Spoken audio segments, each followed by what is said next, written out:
Eu sou Luciano Campelo Prestes, sou médico otorrinolaringologista aqui do Hospital Hipo.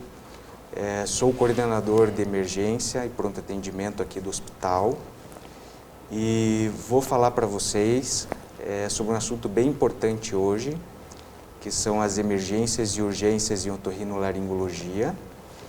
E é um prazer falar sobre esse assunto de extrema importância e um prazer ainda maior por ser ao lado do meu amigo e colega, parceiro de longa data aí, que é o Dr. Pierre, que vai se apresentar para vocês. Eu e Luciano, meu nome é Pierre, sou Pierre Fonseca da Costa, sou médico otorrinolaringologista do Hospital Hipo. Eu chefio a unidade Barroso, que também é uma unidade de pronto atendimento. E é uma honra estar do lado do Luciano, a gente já está há alguns anos juntos e o Luciano tem um conhecimento absurdo nesse tema. Então fica muito mais fácil para a gente quando está do lado de quem domina o assunto, né? E é claro, é a nossa vivência, é o nosso dia a dia e é muito bom estar aqui. Já é a nossa 23ª live e a gente se orgulha de estar participando sempre disso. E com esses temas hoje, é um tema de bastante interesse da população de uma forma em geral, vai ajudar bastante a população a se situar e saber como agir nessas situações. Então eu vou começar falando sobre o assunto primeiro de uma forma mais abrangente, genérica, e mostrar para vocês quais que são as nossas emergências e urgências mais frequentes. Então, nós separamos aqui que as inflamações e infecções, no geral, da otorrino, de garganta, de ouvido, sinusites, elas estão enquadradas também, por definição, nos quadros de urgência.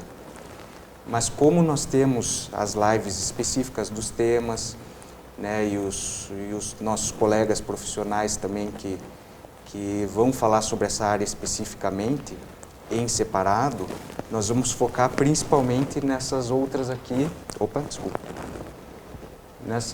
nesses outros temas aqui de baixo, que são os corpos estranhos, de ouvido, nariz e garganta, as epistaxes, que são os sangramentos do nariz, os abscessos, os abscessos eles podem acontecer em qualquer região da face, seja no rosto, no ouvido, no nariz também pode acontecer, mas o mais frequente para nós aqui são os abscessos de garganta, que são os abscessos piramidalianos. Que são complicações de uma infecção normal, que já estaria nesse atendimento que nós já temos no dia a dia. Geralmente, quando evolui para pior, entra nessa emergência que aí sim já coloca em risco a vida da pessoa. Isso. Perfeito. As crises de vertigem, que seriam as labirintopatias, vão ser abordadas também. E os quadros de surdez súbita, que a gente não poderia deixar de mencionar pela importância do tratamento e acompanhamento desses pacientes. Esse primeiro tema, que são os corpos estranhos nariz, ouvido e garganta, é frequente. Claro, não é um número muito grande de casos, mas é bastante frequente por nós sermos especialistas. O que você mais nota no consultório em relação a isso, Luciano? Então, normalmente, os nossos pacientes são normalmente crianças, Então, o mais frequente que a gente observa são pedaços de brinquedo, rodinha de carrinho, Eu acredito que eu vejo um pouco mais corpo estranho no nariz do que nos ouvidos. Mas os dois são frequentes no dia a dia, a gente atende isso direto, Felizmente temos sucesso nessa remoção para a grande maioria, de forma simples, em consultório. E alguns poucos pacientes a gente precisa fazer anestesia, porque talvez esse corpo estranho já estava há algum tempo lá dentro do ouvido ou do nariz, e começou a causar uma infecção, uma inflamação. Daí realmente fica mais complicado de fazer no consultório essa retirada por causa da dor do paciente. Os sintomas do corpo estranho nasal, nas crianças, normalmente a secreção ela começa a se tornar cada vez mais densa, né? Fica aquele mau cheiro. Cheiro de podre que você disse? Cheiro de podre e normalmente de um lado só, né? O corpo estranho, na maioria das vezes, ele é unilateral, de um lado só. Os pais nem sempre percebem, né? Às vezes a criança colocou isso há dias. Isso. E quando se sente, o cheiro realmente é muito desagradável. É um cheiro de algo estragado. Os pais começam a perceber, veem um lado do nariz trancado, e aí que... Muitas vezes, se o pai não presenciou, né, essa colocação do corpo estranho, vai acabar percebendo e nos trazendo a criança porque está percebendo esse mau cheiro e essa secreção. E os corpos estranhos de ouvido, eles causam menos sintomas. É mais raro de acontecer, de ficar lá dentro por muito tempo e disso causar algum sintoma diferente. A criança normalmente não reclama, então é frequente que a gente receba paciente com corpo estranho de ouvido encaminhado do pediatra, né, dos outros serviços, dos outros consultórios. Então o pediatra foi lá fazer o seu exame de rotina, fez a otoscopia, examinou os ouvidos e viu um corpo estranho lá dentro. Daí eles mandam os pacientes para nós para fazer essa remoção. Isso quando a gente fala de corpo estranho, por exemplo, uma tarraxa, ponta de lápis, miçanga, pedacinhos de espuma, é muito frequente. E aí, na consulta de rotina, o pediatra ou o clínico olha e falando, vá ao otorrino que ele vai resolver. Mas e se é um bicho, por exemplo? Se é um bicho, normalmente a gente precisa, como a gente examinando, normalmente o bicho está imóvel, né, ele não se mexe mais, a gente precisa fazer a remoção com alguma coisa líquida, normalmente a água morna ou soro fisiológico, para que nesse primeiro jato o corpo estranho já saia e não dê tempo desse inseto, desse bicho, fazer algum dano no ouvido, no canal. É muito mais fácil identificar porque nem sempre ele está paradinho. Quando ele entrou se movimentando e o paciente se incomoda bastante com isso. Isso. Normalmente esses corpos estranhos nos adultos, que são mais os insetos, nosso atendimento é mais imediato, né? Porque isso incomoda realmente bastante. Que tipo de inseto já pegou? Normalmente é mosquito, né? Mosquito, alguns insetos um pouco maiores, essas pequenas borboletas também. Mas já cheguei a pegar até besouro dentro do ouvido. Besouro. Eu tive experiência de pegar uma pequena barata dentro do ouvido, já peguei aranha também pequena. Essa barata não era tão pequena, era um pouco maior, e essa eu lembro da face de sofrimento daquela mulher. Foi um alívio muito grande, realmente ela estava desesperada. Mas aranha, mosquitos, larvas já pegou? Já peguei muitos. Larvas de mosquito, larvas de mosca. De mosca, às vezes a larva até, né, se prolifera dentro do ouvido. Né, o ouvido é um ambiente propício para que ela prolifere. E alguns pacientes chegam a formar, né, várias larvas, dezenas de larvas dentro do ouvido. Não é tão comum, é mais por curiosidade mesmo, mas acontece, né? Nossos anos de experiência aí já tivemos alguns pacientes com isso. Incontáveis até, né? Essas são situações um pouco mais complicadas em que a abordagem tem que ser feita de imediato. Há outra situação em que tem que ser feita... É claro que o imediato, quando a gente diz, para quem está com um corpo estranho, seja no ouvido, nariz ou garganta, a aflição é muito grande. Claro que você quer resolver isso para ontem. Mas há situações em que realmente tem necessidade de ser imediato. Tem alguma outra situação que você considere...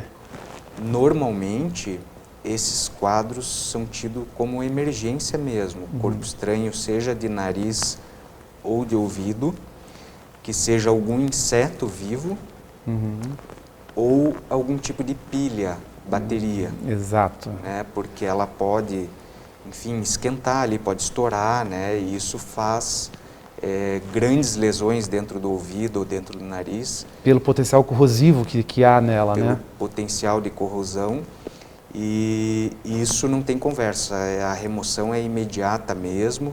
Se não der no consultório, nós levamos para o centro cirúrgico e isso precisa ser resolvido o quanto antes. Muito bom. Por fim, dentro desse assunto ainda de corpo estranho, os corpos estranhos de garganta. Também é uma queixa frequente no consultório. Muitas vezes que o paciente se queixa de um corpo estranho na garganta, ele na realidade não tem esse corpo estranho. Esse corpo estranho pode ter passado por ali e machucado um pouco, ou ter ficado ali realmente por algum tempo, mas no momento da consulta o paciente já não tem mais. E alguns pacientes realmente têm esse corpo estranho. O que a gente mais encontra no consultório são os espinhos de peixe. Não sei se você já encontrou alguma coisa diferente, Pierre. Aquela semana da Páscoa, que o peixe é bastante consumido, para nós é o terror. Sempre vai ter uma pessoa com ou com o espinho lá preso ou suspeita disso. Eu já peguei outras coisas também, ossos pontiagudos de frango, cabinhos às vezes de tempero, orégano, por exemplo. Alcachofra. Também. Então é possível, sabe? E dependendo da localização na garganta, seja mais em cima ou mais embaixo, o desconforto é maior ou menor. É importante que o paciente busque esse atendimento especializado, que busque o Hospital Hipo e o otorrinolaringologista, porque realmente às vezes são restos alimentares assim que é difícil de você detectar até a olho nu. Então você precisa se certificar de que até lá embaixo, até a região das cordas vocais não tenha corpo estranho. E isso você só consegue com o exame que é a videolaringo, para ter certeza no consultório e afastar completamente a possibilidade de corpo estranho. A videolaringoscopia é um exame diagnóstico do nosso dia a dia, da nossa área, e ela por ser um exame dinâmico, eu consigo eu consigo localizar exatamente onde está esse corpo estranho. Então é um exame simples, rápido, feito no consultório, podendo ou não usar uma anestesia local, um spray que amortece a garganta, e é muito confortável no sentido de que é imediato e é fácil, de fácil execução. Então você muitas vezes resolve o problema da pessoa naquela visita já de imediato.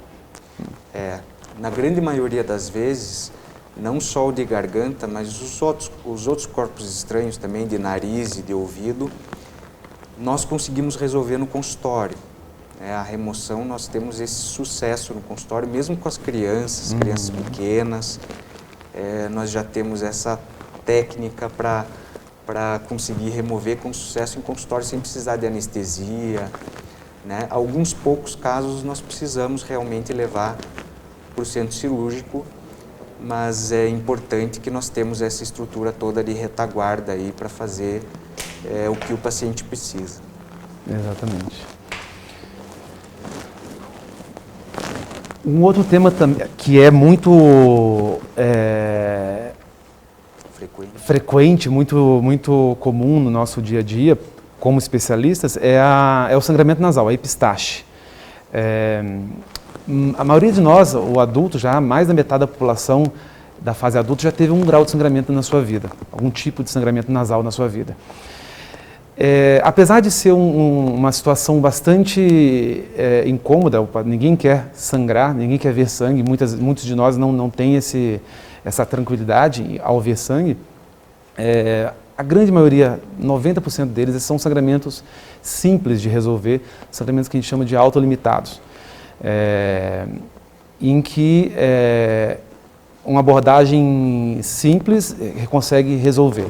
O primeiro ponto a se destacar nesse tipo de situação, que é o sangramento, é identificar qual é a causa, sempre identificar o motivo, qual é aquilo que está desencadeando.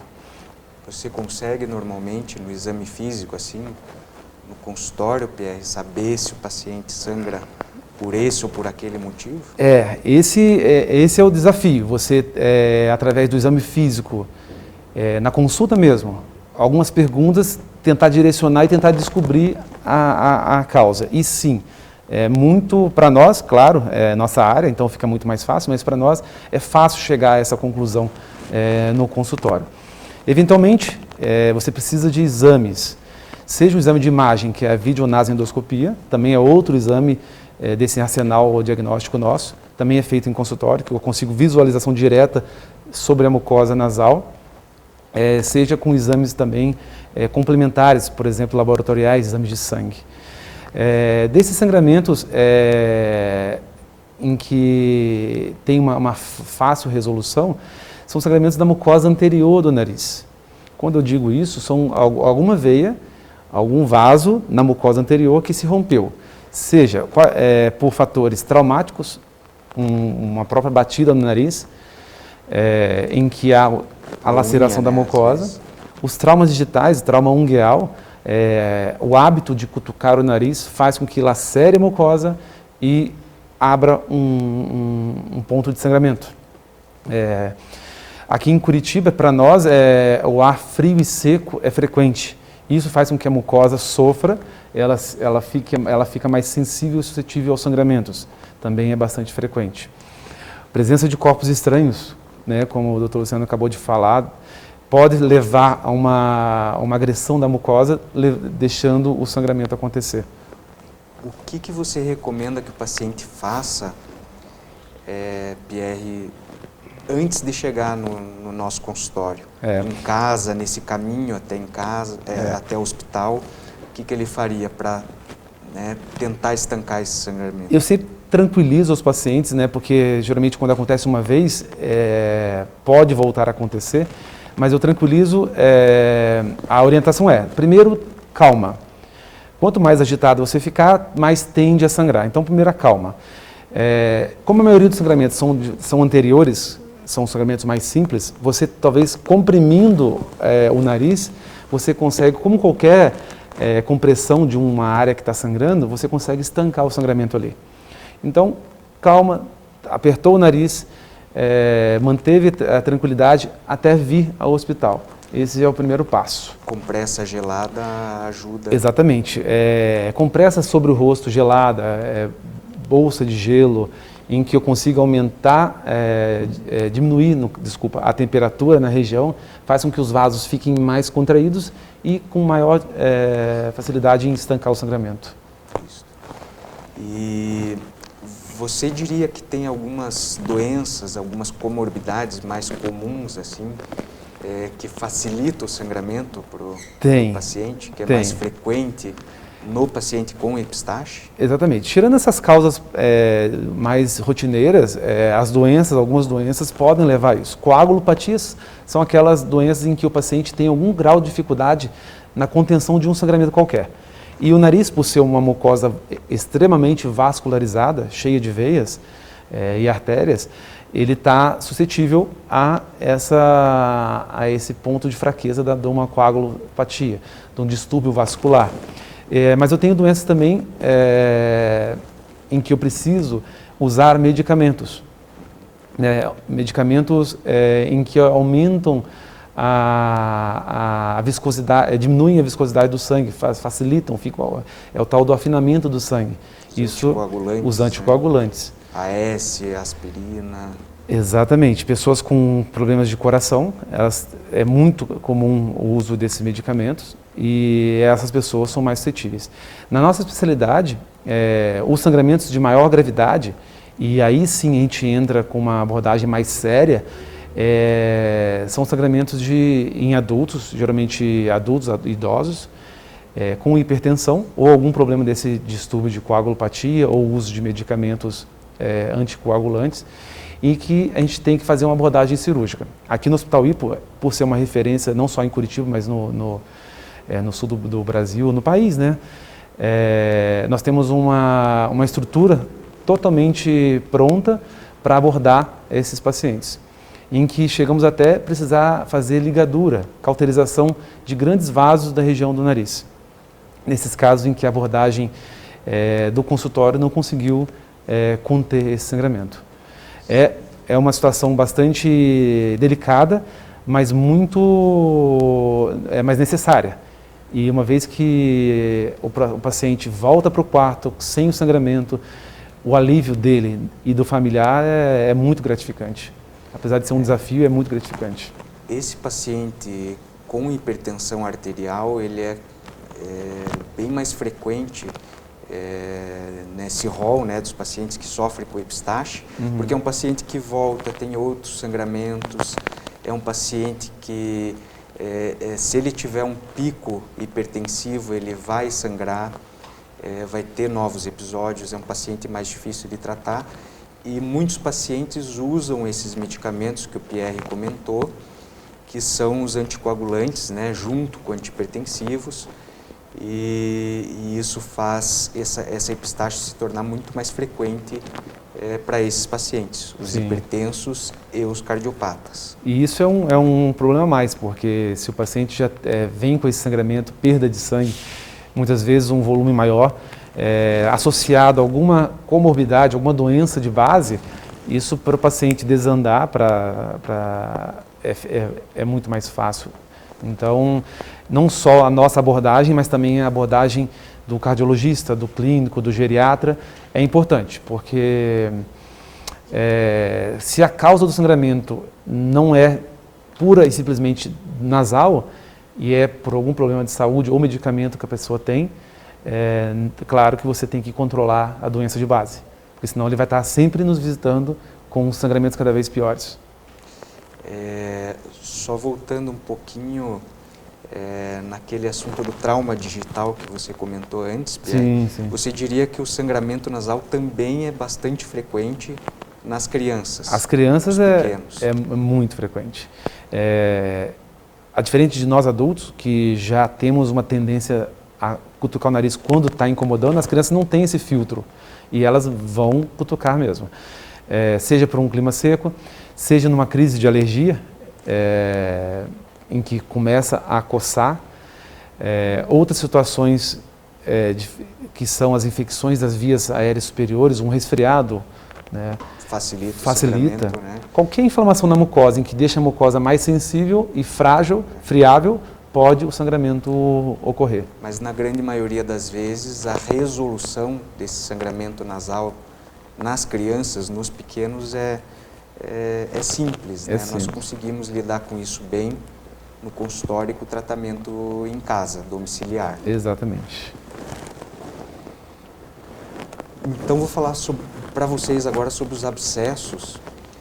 Os abscessos, como eu falei no início, eles podem acontecer em qualquer região do corpo todo, né? E para nós especificamente os otorrinos do rosto, pode acontecer nos ouvidos, pode acontecer no nariz.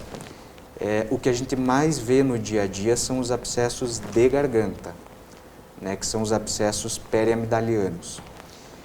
Esses abscessos, como o Pierre falou no início, acontece muito com aquele paciente que está subtratado, né, maltratado, está usando medicamentos mais leves do que deveria, ou um paciente que achava que era uma dorzinha de garganta, né, não deu importância para isso e ele está sem tratamento.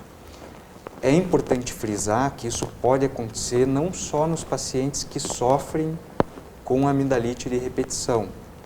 Isso pode acontecer mesmo com uma pessoa que tem um episódio único de amidalite aguda, né?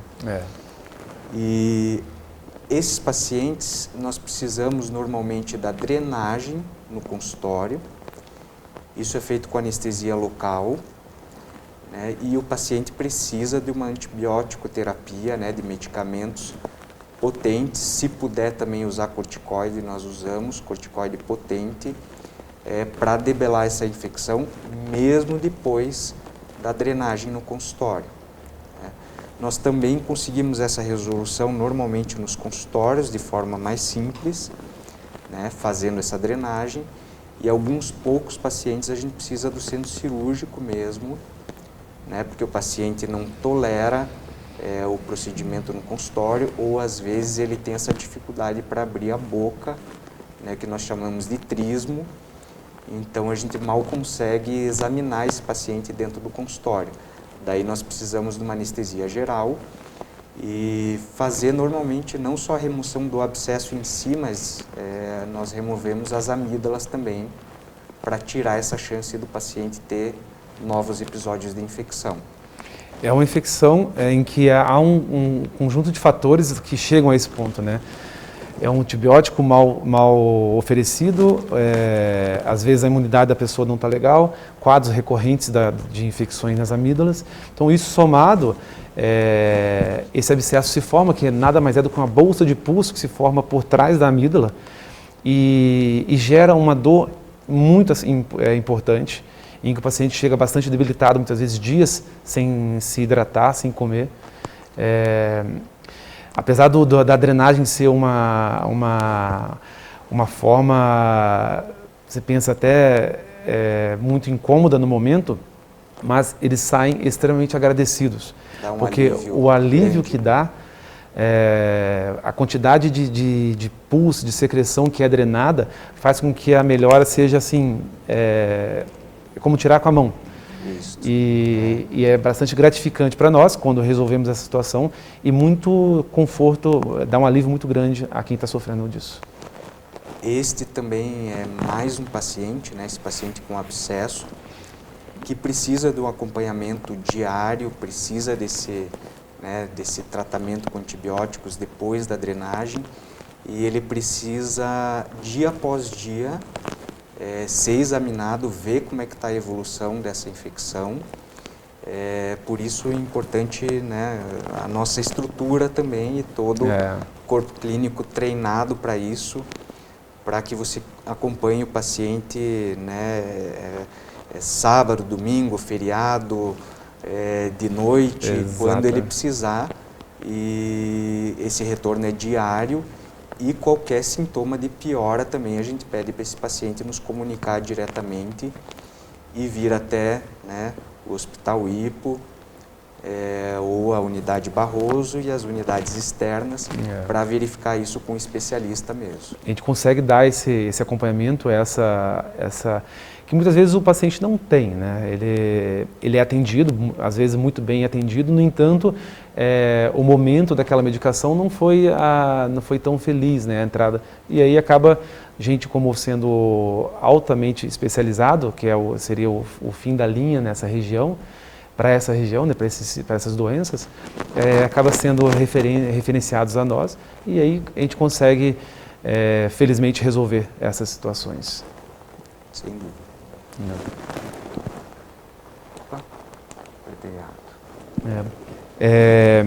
Falando em relação à tontura, né, às vertigens, é uma das grandes queixas dos serviços de urgência, dos pronto-atendimentos,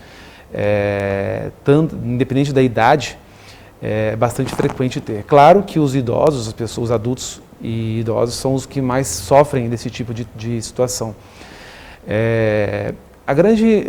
O grande ponto que eu quero chamar a atenção aqui é diferenciar o tipo de tontura, o tipo de vertigem que a pessoa está sofrendo. A vertigem é uma tontura do tipo rotatória, mas não só existe ela, existe tontura em que a pessoa sente flutuação, a cabeça oca, sente mareado, então são vários tipos. As vertigens são mais intensas, que são as rotatórias. O grande ponto que eu quero chamar a atenção é diferenciar em uma causa de origem central e uma causa de origem periférica. Por que eu chamo a atenção para isso? Quando você vem até nós e tem essa queixa, nós como especialistas, através do exame físico, através da avaliação clínica, do histórico, a gente consegue direcionar essa avaliação. Quando eu penso em alguma situação de origem central, eu não posso deixar de pensar, por exemplo, num AVC, né?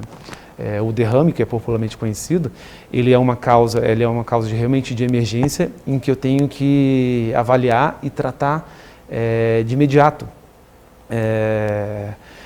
dando a oportunidade desse paciente de ter uma melhor evolução, um melhor acompanhamento. Sem dúvida. O médico, o otorrinolaringologista, normalmente já consegue ter essa ideia, né, se essa vertigem ou tontura, se está sendo provocada por um quadro do labirinto, né, do ouvido interno, ou se esse quadro está vindo da parte, né, neurológica central, se isso seria um AVC. Independente da causa, pode nos buscar, né, pode buscar o otorrinolaringologista mesmo, né, o especialista, que mesmo que seja uma vertigem de origem central, neurológica, nós fazemos o devido encaminhamento, né, aos profissionais que... Eu quis chamar atenção para isso porque é realmente uma causa em que a gente tem que ter uma atenção muito bem dada. Mas a maioria dos casos são causas periféricas. No nosso dia a dia, hoje em dia está bastante conhecida a VPPB, é uma doença em que nós temos cristais que se soltam nos canalículos dentro do labirinto, grosseiramente falando. Temos as labirintites, né, as inflamações, a neurite vestibular, tem doença de Meniere, que tem uma síndrome metabólica, temos as doenças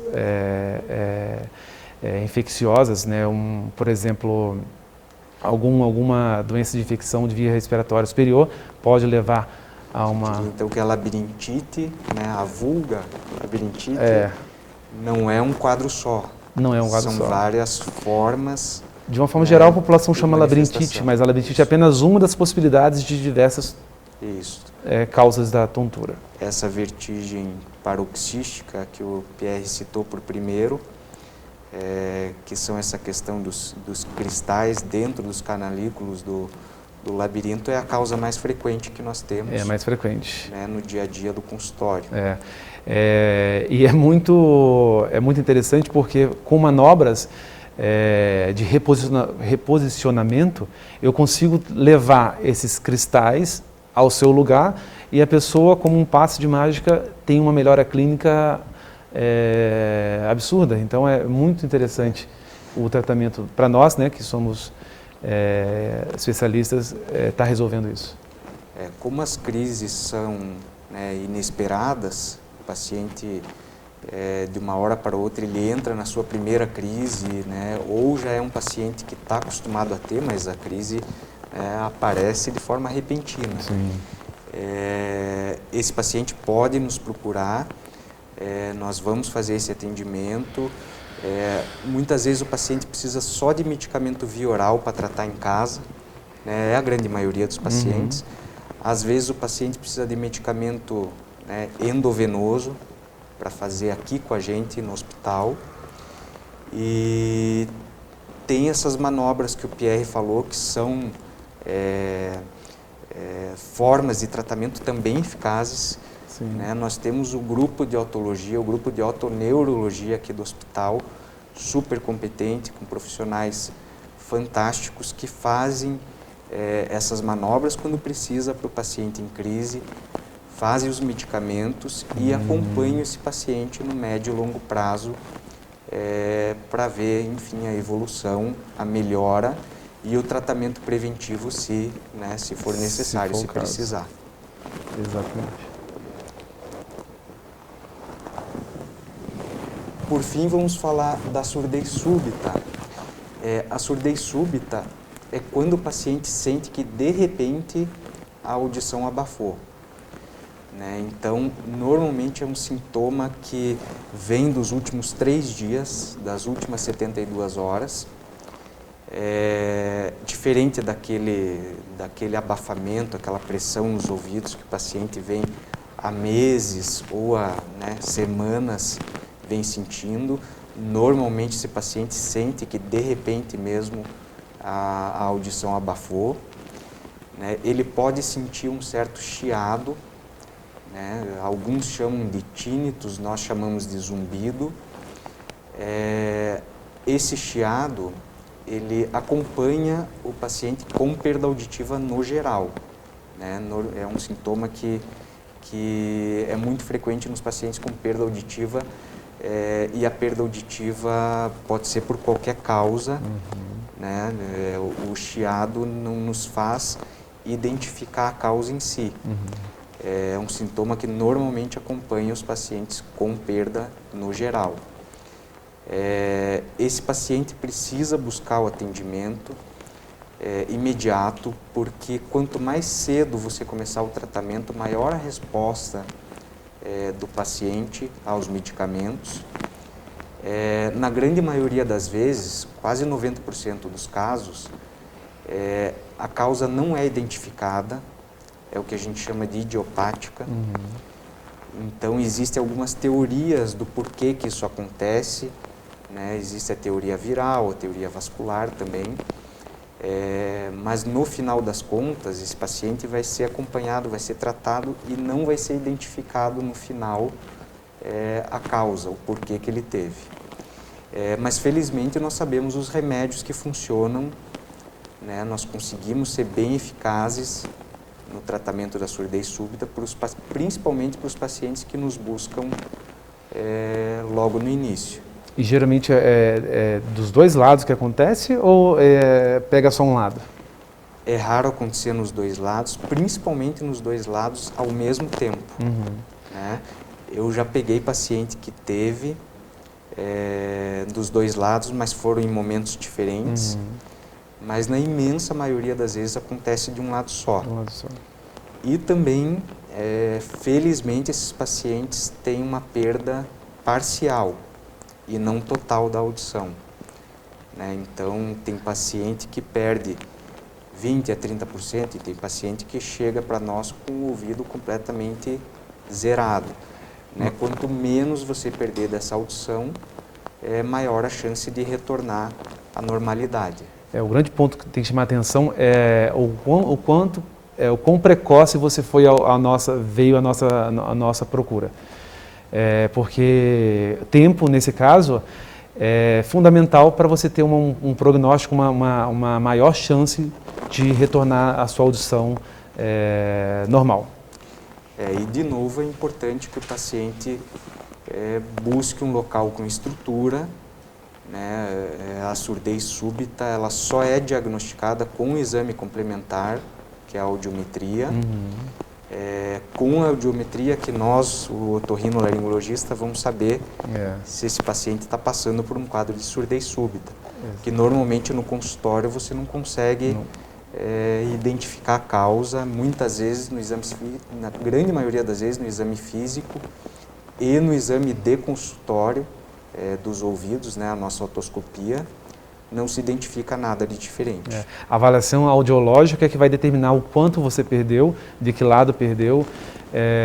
E isso, o Hospital Hipo tem uma estrutura que oferece vários exames ao dia, todos os dias da semana, em horários mais variados, o que vai te dar esse conforto. Você vem, é atendido e você consegue, e muitas das vezes, o exame com facilidade aqui mesmo. Nós temos agora algumas perguntas em que nós vamos começar a responder de temas diante desses assuntos. Estão perguntando aqui por que o sangramento ocorre no nariz. Como eu falei, são múltiplas causas. As mais comuns são causas de trauma nasal, seja um nariz cutucando o nariz, seja pelo ar frio e seco. Essas são as causas mais frequentes. Recapitulando só o que o Dr. Pierre falou no início, que tem alguns seguidores nossos que às vezes não pegou o início da live,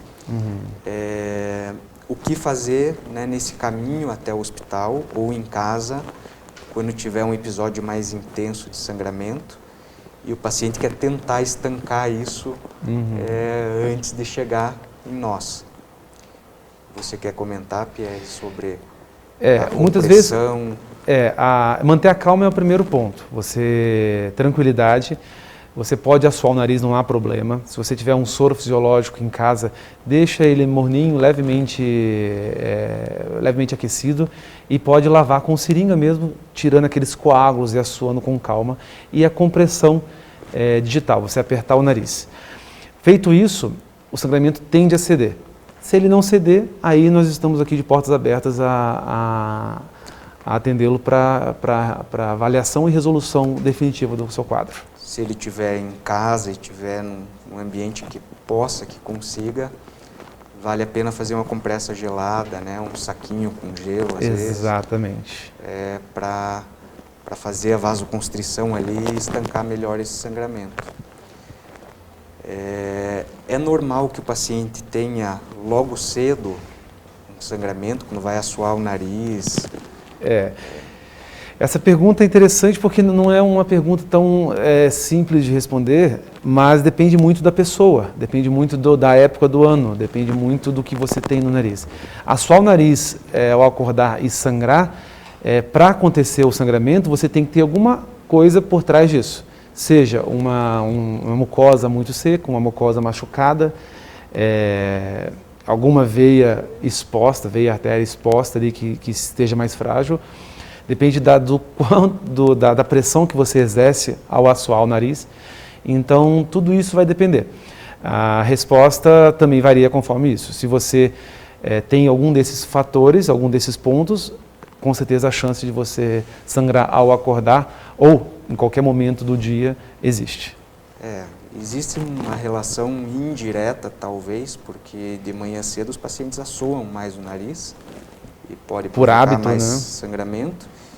E também a nossa maior comorbidade, que é a hipertensão arterial. Normalmente os pacientes que estão fora de controle, eles têm esses picos hipertensivos normalmente de manhã cedo também. Pode fazer uma epistaxe importante. Que pode ocorrer independente de estar assoando ou não, né? Depende do pico hipertensivo, mas com certeza o assoar é um fator que desencadeia.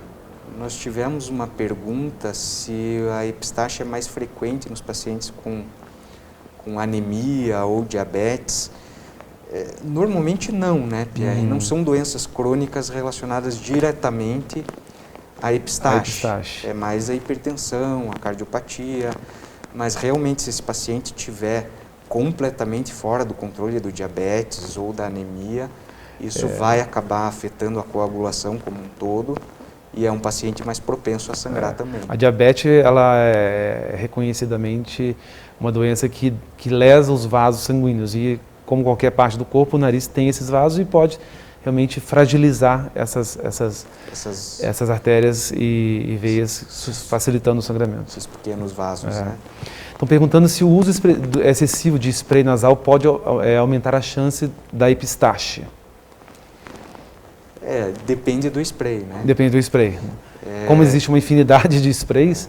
Spray de soro fisiológico normalmente não.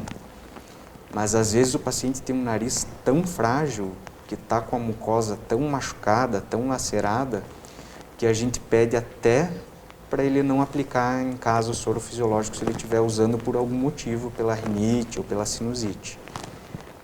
Os sprays de medicamentos, que a gente usa muito contra a rinite, por exemplo, que são os corticoides nasais, eles podem sim realmente fazer esse sangramento, podem facilitar esse sangramento, tanto que no consultório a gente orienta como que esses pacientes precisam usar o spray, que é sempre direcionado à parte lateral, externa do nariz. Se esse paciente usar o spray direcionado ao meio, ao septo, isso vai aumentar bastante a chance de sangrar.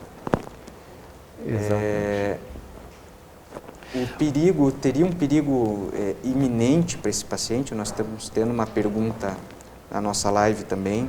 Qual o perigo de não tratar? O que de pior pode acontecer, Pierre, para esse paciente? O volume de sangramento, geralmente esses sangramentos, a grande maioria dos sangramentos são sangramentos tranquilos, são sangramentos autolimitados. Para esses casos, é claro que não vai ter uma repercussão maior. Mas, no entanto, os sangramentos de maior volume, que são sangramentos de origem posterior, como a gente classifica, sangramentos anteriores, é quando são as veias anteriores do nariz, as artérias. Quando o sangramento posterior, são os vasos posteriores. Esses sangramentos posteriores, eles são mais volumosos e realmente pode causar uma repercussão hemodinâmica no paciente.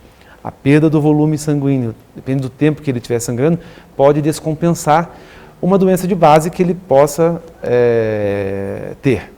Então, realmente, a repercussão maior de um sangramento nasal, de uma epistaxe não cuidada, é o quanto sangrou e, realmente, se o sangramento foi volumoso, pode levar sim a uma repercussão hemodinâmica, alguma descompensação de um quadro prévio de doença de base do paciente e levar realmente a complicações maiores. E mais uma interação, né, dos nossos seguidores na live, tocou num ponto importante que é bom a gente lembrar, que independente da causa do sangramento, o ressecamento da mucosa, isso facilita muito, né? Seja o sangramento no hipertenso, seja o paciente que tem uma simples rinite alérgica, ou seja no paciente que tem sangramento por trauma digital, como as crianças, por exemplo. A hidratação da mucosa, né, uma mucosa bem hidratada, facilita e previne bastante esses episódios de sangramento. E nós temos alguns conselhos para as pessoas em geral que já sofreram com sangramento, né, que ficam com a mucosa ressecada, para eles praticarem isso, né, e ter essa incidência menor do ressecamento e do sangramento. Então, são 3 pilares fundamentais para evitar que a mucosa fique ressecada. Primeiro, uma boa hidratação corporal, né? O paciente que está desidratado, o primeiro lugar que vai faltar uma boa hidratação é a mucosa, entre elas a mucosa do nariz. E com a boa hidratação, o paciente vai ter essa lubrificação da mucosa normalizada normalmente. Alguns pacientes precisam de uma lubrificação tópica, né? Usar algum gel hidratante no nariz, alguma pomada, às vezes nos olhos também, né? Faz um ressecamento ocular, então precisa dessa hidratação local. E evitar que o ar ambiente que se durma, principalmente, que ele fique muito seco, né? O ambiente externo é difícil que você consiga contornar, mas normalmente essas 7, 8, 9 horas que a gente dorme em casa e manter esse ambiente úmido, isso facilita bastante, né? Normalmente é o suficiente para que o paciente passe, principalmente esses períodos de seca, passe com a mucosa bem hidratada. Você diz colocar uma bacia com água, um pano molhado, vaporizadores? Os vaporizadores são bem mais eficazes, né? São práticos, você coloca na tomada e deixa lá a noite inteira funcionando, mas na falta dele você pode usar uma bacia com água, uma toalha molhada, que faz essa umidificação do ambiente. A pessoa que perguntou sobre esse ressecamento da mucosa, citou Brasília como exemplo, ela deve ser de Brasília, então deve sofrer bastante com essa situação de epistaxe, devido à baixa umidade do ar naquela região, né? Isso. Ó, tem uma outra pergunta ali, ela está contando, a pessoa está dizendo que tem um zumbido no ouvido e perdeu quase 100% da audição daquele ouvido. Tem como saber se esse zumbido é em decorrência da perda auditiva? Normalmente sim. Normalmente sim. Inclusive, muitos pacientes que têm perda auditiva, ele vem no nosso consultório, né, Pierre, reclamando do zumbido. Do zumbido. Né? Então, quando nós vamos atrás, vamos investigar para saber o porquê que esse paciente tem zumbido nos ouvidos, na maioria das vezes são pacientes que sofrem com perda auditiva. Né? Então, o zumbido, como eu falei, naquele quadro de surdez súbita lá atrás, você, por si só, por ter chiado, por ter esse abafamento da audição, você não consegue identificar a causa, né, principal, o porquê que está tendo essa perda auditiva. Só vindo no otorrino mesmo, fazendo exame complementar, fazendo audiometria, às vezes outros exames também, exames de imagem, que você vai conseguir identificar a causa. O zumbido, então, nunca causa uma perda auditiva, é o contrário. É o contrário. É uma perda auditiva que causa o zumbido. Exatamente. Normalmente a perda auditiva vem antes, né, e o chiado, né, acaba acompanhando esse sintoma da perda auditiva. Ó, uma pergunta ali sobre corpos estranhos. Quais são os objetos mais comuns encontrados nas orelhas e narizes dos pacientes na emergência em otorrinolaringologia? Objetos de plástico, pedaços de brinquedo, rodinha de carrinho, por miçanga. por ser Isso. criança, geralmente esse público que tem esse tipo de situação, geralmente são brinquedos pequenos em que a criança inadvertidamente introduz no nariz, no ouvido, e aí o que você tem em casa, que seja pequeno, a criança pode colocar. Isso. No nariz nós temos às vezes essas esponjas, né? A criança tira parte do colchão, do travesseiro e coloca lá dentro do nariz. Exatamente. E no algodão do cotonete fica lá dentro. Sim. Às vezes também uma parte que é a oliva, né, do aparelho auditivo pode ficar lá dentro também. Eu tive há 2 semanas uma paciente de 82 anos, aproximadamente, em que eu perdi as contas, mas eu tirei pelo menos em cada lado do ouvido uns 6 a 8 pedaços de algodão. E me parecia que era a pontinha do cotonete. Isso. Às vezes o paciente tem umas táticas... O idoso, exatamente. E assim, o idoso foi colocando, sentia que o ouvido estava trancado, usava o cotonete e só ia ficando. E foi realmente... Tanto é que eu não consegui tirar em um momento só. Num dos ouvidos já havia uma inflamação grande, estava com dor. Então tive que tratar e ir retirando os algodões aos pouquinhos. Hoje ela está sem algodão nenhum. E mais uma interação com a gente, Pierre, o paciente está perguntando se pode tirar um espinho de peixe em casa. Olha, depende do tamanho do espinho, ele não vai sair tão fácil, sabe? É comum as pessoas terem essa crendice de, vou comer uma farinha seca, um pão seco, algo sólido para descer o espinho de peixe. Se o espinho de peixe está levemente fincado na mucosa, pode ser que realmente resolva. Mas quando é realmente um espinho em que crava ali na região, vai ser difícil. Não tem assim uma técnica, uma orientação muito específica de como tirar esse tipo de espinho, porque ele não vai sair tão fácil. E é difícil até o paciente identificar, né? Exatamente. Visualizar porque pode ser que ele sinta aquela sensação de algo preso realmente e seja só o que o Dr. Luciano falou anteriormente. Seja apenas um machucado por um espinho ou algo que passou ali antes. Né? Mais uma pergunta sobre tontura. Se for AVC, pode sentir por vários dias ou vai ser uma vez só? A tontura, se é um AVC, ela não vai ser um dia só. Para ser uma tontura com AVC, nunca vai ser só a tontura, vai ter repercussões associadas, né, sintomas neurológicos associados. Então, é pouco provável que seja tontura de um dia, melhorou, foi um AVC. Não vai ser. Não vai ser tão simples assim. Os AVCs são como as labirintites também, né? Então, tem várias formas de AVC. Não é tão simples. Alguns são graduais e outros são realmente episódios intensos de tontura que pode levar esse paciente a um atendimento imediato também. Isso pode acontecer. Eu queria fazer para vocês um chamado para a nossa próxima live. Como eu comentei para vocês, nós temos um grupo de otoneurologia aqui que é fantástico no hospital, que trata os pacientes com perda auditiva e sintomas de equilíbrio, né, vertigem e tontura. Então, semana que vem é imperdível com elas, no dia 29, na próxima quinta-feira, às 11h30, que o tema é tontura no idoso. Né, são as nossas convidadas. A doutora Patrícia Senz e a doutora Nathalie Zontini.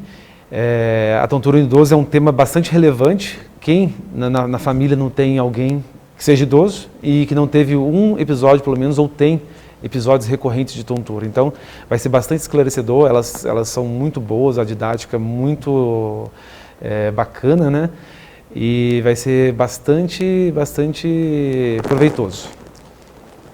Nessas considerações finais, eu queria só lembrar que tudo que nós falamos aqui, todos esses temas, pistache, corpo estranho, as tonturas, isso, nós temos orgulho de tratar tudo isso, seja desde o paciente mais simples até o paciente mais grave.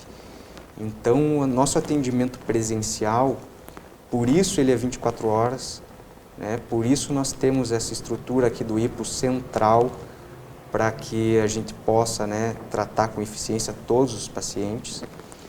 E um corpo clínico também bem orientado, bem experiente e com compromisso com todos os seus doentes. Né? São pacientes que a gente precisa abraçar mesmo, né? Fazer com que ele volte no dia seguinte. E às vezes isso não é lembrado, mas por ter essa estrutura, ter um corpo clínico experiente e atender muitos casos de emergência, nós fazemos com que a morbidade desse paciente em cada uma dessas situações diminua muito. Né? Então não adianta o paciente dar entrada num hospital com um corpo estranho, por exemplo, e ir direto para uma anestesia geral. Né? Ou não adianta o paciente ir com sangramento nasal e sair de lá cheio de algodão no nariz. Sim. Né? Então nós conseguimos fazer com que o paciente tenha, né, a resolução e da forma mais simples possível, né? Sem anestesia, se possível, e sem procedimentos desnecessários. Anestesia no sentido de precisar fazer o paciente dormir. Geralmente esses procedimentos são indolores, não é o caso de anestesiar para não sentir dor. A anestesia, no caso, para dormir e precisar fazer de uma forma mais complexa. Não, a gente consegue resolver muito no consultório. O compromisso do hospital é tão grande com isso que, além de nós sermos bastante treinados e especializados nisso, a gente tem toda uma equipe de suporte, uma triagem, as secretárias, a equipe de enfermagem, altamente preparada para que o atendimento de uma forma completa seja mais eficiente e rápida possível. Nós, inclusive, começamos agora o pronto atendimento, né, em otorrinolaringologia infantil. Isso é uma coisa que nós fazemos desde sempre, que é atender as crianças com sintomas, né, de ouvido, nariz e garganta, mas agora nós montamos uma estrutura específica para esses pacientes. Para priorizar esses pacientes, para os nossos pequenos. Até porque nós sabemos que na cidade de Curitiba não é fácil para os pacientes, né, pediátricos. Então, pensando nisso, pensando nas famílias, nós montamos uma estrutura e normalmente esses pacientes são priorizados para que sejam atendidos o quanto antes. Eu coordeno a unidade hipo, a unidade Barroso, que nós chamamos, que fica ali nas Mercês, na rua Roberto Barroso. O intuito é do hipo estar mais perto de todos vocês. Então não tem só essa unidade, a Barroso, né? Nós temos unidades espalhadas pela cidade inteira, facilitando o acesso de você, paciente, ao nosso corpo clínico e fazendo com que seja muito mais fácil o dia a dia, porque hoje em dia tempo é uma coisa que falta, a cidade está cada vez mais movimentada, cada vez o trânsito pior, e você ter algo do lado da sua casa, do seu trabalho, para resolver algumas coisas, na otorrino é bastante cômodo. O Hospital Hipo pensou nisso, por isso tantas unidades espalhadas pela cidade, além de ter uma estrutura física como é a nossa matriz, né, a unidade aqui no Hipo Central, no Hipo Portão. Sem dúvida, esse atendimento ele está chegando mais próximo do paciente com as várias unidades do hipo, né? A nossa unidade da Roberto Barroso, que o Pierre conduz com muita eficiência, é o nosso segundo pronto atendimento, né? Fora esse que nós temos na matriz. E nós temos aqui na sede do Água Verde, na República Argentina, toda a estrutura montada com centro cirúrgico e tudo para aqueles poucos casos que precisam, né, nessas emergências, nos poucos casos mais graves, que precisam de uma anestesia geral. Mas todas as unidades externas estão aptas a atender essas nossas emergências com eficácia também. E pensando na facilidade do paciente, o Hipo desenvolveu o Hipo Conecta, né, que é a teleconsulta, para facilitar também a a vida de quem realmente precisa de uma consulta que dê para ser feita por teleatendimento. Então, mais uma novidade do IPO para facilitar, sem dúvida, o contato médico e paciente. O nosso paciente que está passando por um quadro de emergência, talvez não se enquadre muito nessa questão do IPO Conecta, mas os pacientes em geral normalmente se enquadram e inclusive aquele paciente que está na dúvida se ele precisa de uma consulta presencial ou não, ele pode fazer, né, esse primeiro contato com o IPO Conecta e depois vir presencialmente se for realmente recomendado para isso. Eu queria agradecer a atenção de todos, obrigado pelo convite ao Hospital IPO. Foi realmente muito proveitoso estar do lado do Luciano para levar esse assunto até vocês. A nossa live vai estar disponível no Instagram do Hospital IPO e também no canal do YouTube do IPO Conecta. E se alguém tiver mais alguma dúvida, pode alimentar ali, pode perguntar, que a gente vai fazendo essas respostas posteriormente. Sigam nossas redes sociais e sintam-se à vontade para nos levar a qualquer questionamento. Obrigado Luciano, obrigado a toda a equipe, obrigado ao Hospital IPO. Eu agradeço a todos, agradeço a comunicação do hospital, com muita eficiência aí conduzindo a nossa live. Agradeço o convite, sempre um prazer, e por estar do lado do meu amigo Pierre aqui, grande profissional e grande pessoa. Valeu, abraço.